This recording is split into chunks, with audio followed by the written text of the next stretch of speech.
I'd asked a lot of people to send in questions, and I would love to address a few of them. The first one is from my husband, who's here. I would love to introduce both of you to him. This way. This is Nick. That's Dr. Tedros and Dr. Maria. Hello. How are you? Hi, Nick. Sorry How are you? Your live stream here. Yes. Doing well. We're staying inside. We've been kind of locked down for 2.5, 3 weeks almost now. But I'll make my question quick. I'm a type 1 diabetic. She's asthmatic, and for both of us, I think we were concerned and had some fears early on about just being exposed and what the effects would be for us. So for other type 1 diabetics or diabetics type 2 as well, or people that have asthma or any other or are immunocompromised, what extra precautions should they take? And for me, what should I do to be just conscious of the effects that COVID-19 might have? Yeah. You want to start? Please. So what we know from cases that have been occurring across the globe is that there are certain people who are more at risk for developing severe disease. And those are individuals who have diabetes, they're individuals who have cardiovascular disease, have chronic respiratory disease, have cancer. And so these are people, and people of advanced age, so people who are over the age of 60. So we need to ensure that you can limit your exposure, your potential exposure to this virus as much as you can. So taking the measures that you just said of staying home for a couple of weeks is a good one. But we need other people who don't have those chronic conditions and who are younger to also help you, because every single person who prevents themselves from getting infected prevents somebody else who could potentially be in a vulnerable category from getting infected. And I think if the one message we could get across to young people across the globe is that, as Dr. Tedros has said, you are not invincible. And we have seen that there are people with underlying conditions who are more at risk for severe disease and for dying, but we also see young people too, admitted to ICU. So it isn't just for the old people, it isn't just a disease that will kill people who have underlying conditions. Everybody is at risk. It's a new disease. So you taking extra precautions to prevent yourself from being exposed is good. And if you are out, make sure you do the same. You do the five, which is this campaign that we just launched with FIFA. You wash your hands. Hands is the first one. Okay. 20 seconds, wash your hands, take the time. The elbow. Sneeze or cough into the elbow. Don't touch your face. Everyone touches their face. Don't touch then the distance. The distance. And the feeling. Check how you're feeling. That's right. If you have problems, you know, temperature, fever, and so on, then stay home. Stay home. Stay home. And really, 5. That's right. Those are the 5 things you need to do. If you have any trouble breathing, if you get sick very, very quickly, call your doctor immediately and go seek health care. But always make that phone call first so that they can expect you coming in. Great. Thank you so much. Yeah, thank for you. Your question. Thank you. Thanks, Thank baby. you. Very nice to see you. I have a few more. There's a question from Amelia Surtes. Can you catch the virus from the air? Is it airborne? The virus is not airborne. Okay. So the virus is spread by what we call droplet, which is basically little particles of liquid that come out of your nose and your mouth when you talk or sneeze or cough, which is why you have to do this. And those particles need to reach somebody's eyes, nose, and mouth. And so that's the only way you can contract it.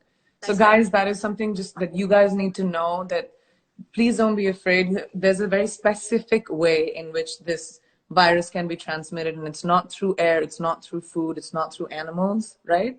It's not through food, it's not through animals. But the other thing I want to mention is that it could be through contact, fomites we call, which is basically when those particles get on a surface, like a hard surface like this, if you touch it and the virus is there, and then you touch your eyes or your nose or your mouth, you can get infected that way. So if someone coughs into their hand and touches the table, and you touch the table and touch your eye, you can get it.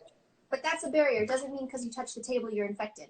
You still have to touch your eyes. So if you wash your hands, use the alcohol rub, you kill the virus. The virus is gone.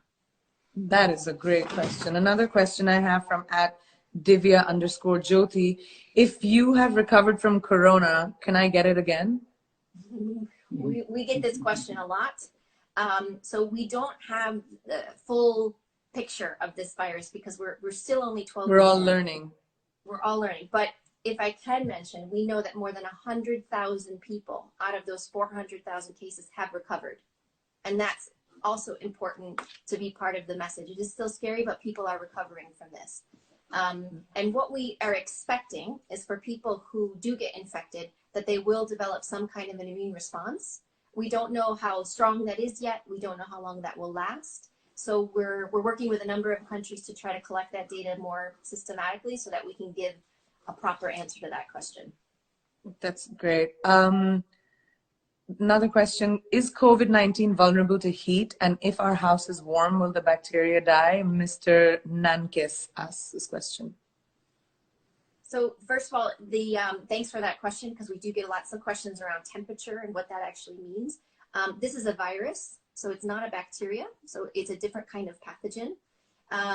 The virus can spread in different temperatures. We've seen it spread in cold temperatures in northern China. We've seen it spread in warmer temperature in Africa and in Singapore and in other places. There is some question about what may happen when the summertime comes in the northern hemisphere, and then the winter starts in the southern hemisphere, excuse me. And it's not necessarily a change in how the virus behaves, but we behave differently in the warmer weather. You know, we spend a lot more time outdoors, indoors. So again, only 12 weeks in, so we're still trying to understand how this virus behaves, but there's, I don't know, hundreds of thousands of people that are looking at these types of questions, and we are working with as many of them across the globe as we possibly can to try to put that evidence together to help us better have an even stronger response. Well, thank you so much for clarifying that. Another question which I have is there a vaccine? Finding a vaccine will be crucial to a long-term solution to corona, obviously. Are you guys working with Gavi, the Vaccine Alliance, and others to produce a vaccine to ensure that everyone has access to it? Are you starting? Yeah. Yes, we have started that some weeks ago, more than 8 weeks ago, actually. We have convened a meeting of more than 400 scientists, and there are some vaccine candidates now, and we're working on those through those scientists throughout the world. But the thing here is vaccines may not be ready between 12 months from now. Wow, So it will take a year, you think? Yes, a year to 18 months, a year and a half. That's very good. You're using your elbow. So a year from 12 months to 18 months it may take. Oh, wow. But it's a very important investment, and we're working with Gavi, we're working with CEPI, we're working with other institutions and convening that platform in order to speed up the discovery of a vaccine, but it takes time. So the idea is to do everything we can now, public health measures, to suppress and control the disease, but at the best in strategic issues like vaccines. Got it. Wow, it'll take a year. Is it possible to have COVID-19 and not have a fever? This is asked by Jen Lilly. It is. It would be rare, though. So what we know for most people who have COVID-19 is that they have a fever, they have a dry cough, they have shortness of breath. It becomes difficult to breathe. And they may have some other symptoms like muscle pain. They may have a headache. Very few people will have a runny nose and sneeze, and like you may see for the common cold or with the flu. But most people, about 90% of people in China, where we have huge case numbers, have reported fever. Yeah. Wow. So if someone has a cold, it could also be a common flu. It can. This is the really difficult thing about this is the gray area, isn't it? Is that you don't know what you have, but there are some distinguishing features. This fever, dry cough, shortness of breath, that is COVID-19, and you need to get tested. And so the only way we can actually distinguish between each of these respiratory diseases is through testing. So it is important that that does happen, and it's important that we increase capacity across the globe And we technology. provide tests and we find tests for people That's who right. can't get it. Another question for you, Dr. Maria. What is co-infection? Can you get two viruses together? Yeah, co-infection means you're infected with multiple things at the same time. So some people can have influenza and COVID-19. Some people can have like a bacterial infection, like bacterial pneumonia and COVID-19. But yeah, that's what that means when you have the word co-infection. Got it. I'm just going to take 5 more minutes of your time, just ask a few more questions because they're just interesting. What surface does the virus live on? This is asked by @MarySkelly. So the virus itself doesn't live outside of the body unless you have a sick person that will cough or sneeze on. How long will that last if someone sneezes or something? So on hard surfaces, it depends on the type of surface. If it's like steel, so a lot of these studies are done in hospitals because they look at steel surfaces and plastics and things like that. So there's some early studies on this virus, on the COVID-19 virus, that suggest that the virus can last for hours on hard surfaces. Wow. So that's why it's important that no matter what you touch, you wash your hands and then you clean surfaces. You know, that you're using your common disinfectants in your house. You clean doorknobs, you clean tables, and that will kill the virus. And hand washing is more efficient than just sanitizing your hands. So whatever you have access to. So some people have access to soap and water and some people don't. And so if you have access to an alcohol-based rub, make sure you do that. And there's a proper way to do this for 20 seconds or 40 seconds. I should know this. Or you wash your hands properly, sorry. But yes, you can kill, that's the point, is that there's a natural barrier that you have. And to wash your hands and to use that alcohol-based rub, even if you touch an infected surface, you can kill that virus. And thank you for accepting the challenge, by the way. I did.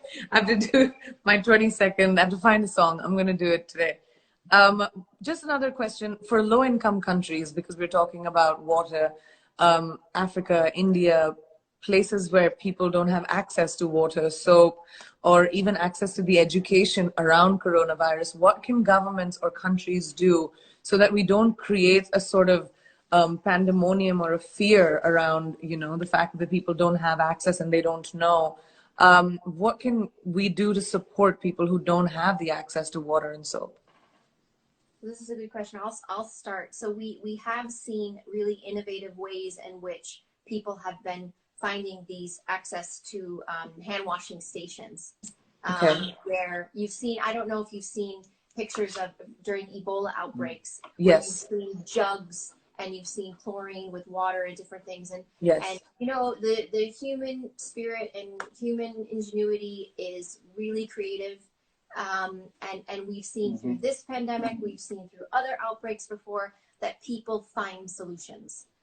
And we and you and others, everybody needs to do whatever they can to try to help make those solutions possible. There isn't a one size fits all. There's no one answer here. But we have to do every single thing that we can. And we're seeing some innovative ways where people are getting access to these kinds of jugs and water basins to be able to wash their hands. That's great. One more question. How do we deal with... Can I ask you a question? Yes, of course. I'm sorry if you don't mind. So my question is, I mean, we've never had this kind of interaction before, but my question is for you in terms of, you know, you have a huge following. I don't know how many millions of people are watching you. You're a role model. And what do you think it is that you could do and your industry can do to help support this pandemic? Because we need everyone we can to help us with this, especially to reach young people. I think one of the very important things, Dr. Maria, which is something that I'm trying to do, is make people understand that we're all in the same boat and actually reiterate the 5 things that you said, that this is some sort of weird leveler where it doesn't matter who you are, where you come from, it's going to affect each one of us, and each one needs to be responsible and socially responsible for the other, as countries, as individuals, as people. And I think public people like me, like I'm trying to do that by giving access to my fan base to you guys, and they would not have that access. So that's my way of contributing and constantly talking about not to have a sense of panic, to be able to make sure that we think about others before we think about ourselves, stay home because that's very important.